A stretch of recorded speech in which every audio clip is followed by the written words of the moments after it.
Hai Mindful People, wah senang banget, di episode kali ini aku akan bahas topik yang banyak banget ditanyain orang. Yaitu gimana sih caranya mulai belajar bahasa Inggris dari nol? Nah mungkin buat kamu yang rasa bingung harus mulai dari mana, atau mungkin minder karena belum yakin bisa. Tenang aja, ini wajar kok. Belajar bahasa baru memang butuh waktu dan usaha, tapi jangan khawatir, karena aku punya tips dan trik praktis yang bisa langsung kamu coba. Dan ingat, nggak ada kata terlambat buat belajar. Oh ya, biar santai tipis-tipis dengerin podcast aku mau kasih tahu ada fakta menarik yang bilang kalau belajar bahasa asing bisa bantu meningkatkan kemampuan otak. Bahkan nih katanya, kalau belajar bahasa baru bisa membantu kamu memperlambat penuaan kognitif. Wah, mantap banget ya. Jadi selain buat kamu keren karena kamu bisa ngomong bahasa Inggris, otakmu juga bisa makin tajam. Nah, sebelum kita masuk ke tips-tips serunya, coba kamu pikirin deh, gimana rasanya kalau kamu bisa nonton film tanpa subtitle, traveling ke luar negeri tanpa khawatir kesulitan komunikasi, atau bahkan berkarir di perusahaan multinasional. Terdengar menyenangkan kan? Jadi, yuk dengerin santai podcast aku, karena aku yakin kamu bakalan dapat insight baru. Oke, pertama-tama kita harus mulai dari dasar ya. Ini penting banget. Ibarat kayak kamu mau bangun rumah, pastinya kamu perlu pondasi yang kuat, bener nggak? Nah, pertanyaannya, apa sih pondasinya dalam belajar bahasa Inggris? Pertama, kamu harus familiar dulu dengan alfabet dan cara melafalkannya. Ini mungkin kelihatan sepele, tapi seringkali orang kesulitan melafalkan kata dalam bahasa Inggris karena belum benar-benar tahu gimana bunyi huruf-hurufnya. Nah, selain itu, kamu bisa mulai deh belajar kata-kata dasar seperti kata benda, kata kerja, dan kata sifat. Karena ini adalah komponen penting yang akan kamu gunakan di hampir semua kalimat. Misalnya kata-kata sederhana kayak apple, run, dan smart, ini dasar banget. Tapi kalau kamu sudah menguasai kata-kata sederhana seperti ini, kamu bisa mulai merangkai kalimat dasar. Nggak perlu langsung ribet, step by step aja. Kemudian tips yang kedua, dengarkan dan ucapkan.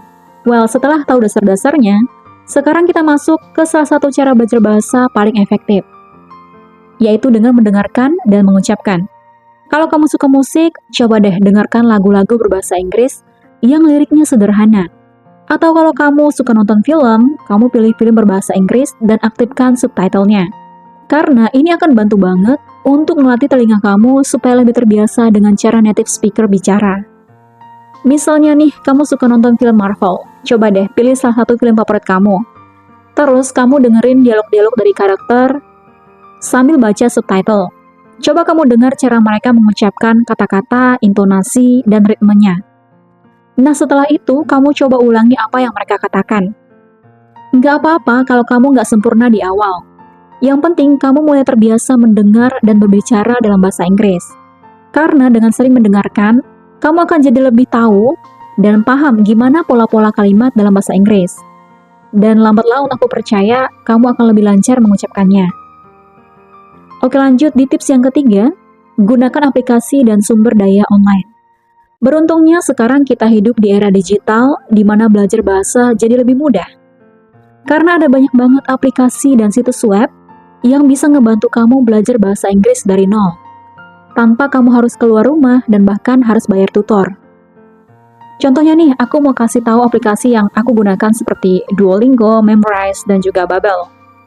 Aplikasi-aplikasi ini dirancang khusus untuk pemula dengan pendekatan yang seru dan nggak bikin bosan. Misalnya di Duolingo, kamu bakal belajar bahasa Inggris lewat tantangan-tantangan yang singkat berbentuk permainan. Kemudian kamu bisa kumpulkan poin, naik level, bahkan bersaing sama teman-teman kamu. Lalu ada Memrise.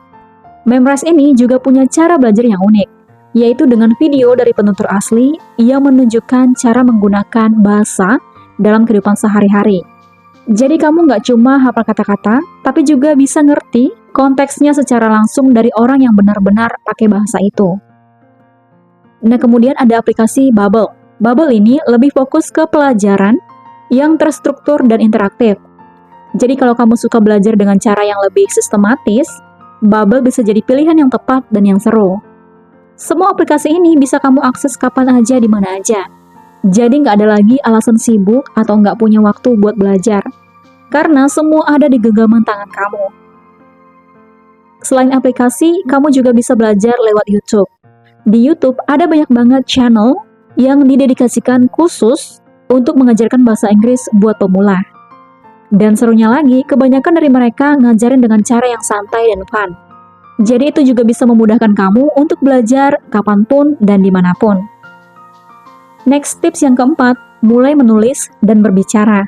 Setelah kamu merasa lebih nyaman dengan kosakata dasar dan mulai terbiasa dengan pelafalan, sekarang saatnya kamu coba deh, mulai menulis dan berbicara dalam bahasa Inggris. Jangan takut buat coba-coba. Kamu bisa mulai dengan hal sederhana, misalnya tulis diary harian kamu dalam bahasa Inggris. Ataupun kamu juga bisa tulis jurnal kamu dalam bahasa Inggris. Nggak usah dulu deh, mikir soal tata bahasa yang sempurna. Yang penting, kamu mulai mencoba mengekspresikan diri dalam bahasa Inggris. Selain itu, coba deh ajak ngobrol teman yang juga lagi belajar bahasa Inggris. Nggak cuma seru, kamu juga bisa saling bantu mengoreksi dan belajar bareng. Karena kalau kamu punya partner ngobrol, kamu bakal lebih cepat terbiasa ngomong. Tapi kalau kamu masih malu atau belum punya partner ngomong, tenang aja, ada trik yang simple dan bisa langsung kamu coba, yaitu ngobrol dengan diri sendiri di depan kaca. Bayangin aja kamu lagi cerita tentang apa yang kamu alami hari itu, atau bahkan rencana kamu buat besok. Karena ini bisa bantu untuk lihat ekspresi wajahmu, melatih pelafalan, dan pastinya kamu jadi lebih percaya diri buat ngomong. Dan tips yang kelima, jangan takut buat salah. Ini nih yang sering jadi hambatan buat banyak orang. Padahal, salah itu adalah bagian dari proses belajar.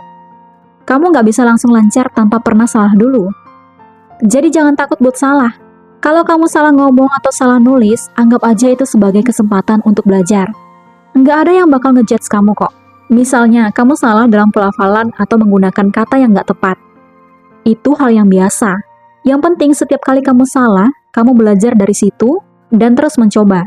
Lama-kelamaan, kamu akan makin terbiasa dan semakin lancar. Nah, lanjut tips yang terakhir, berlatih setiap hari dan konsisten. Ini dia kunci sukses dalam belajar bahasa Inggris, yaitu konsisten. Mungkin kamu mikir gini, aduh, aku kan sibuk, gak ada waktu buat belajar setiap hari. Nah, tenang, kamu gak perlu belajar berjam-jam kok. Saran aku, kamu cukup luangkan waktu 10-15 menit setiap hari buat belajar.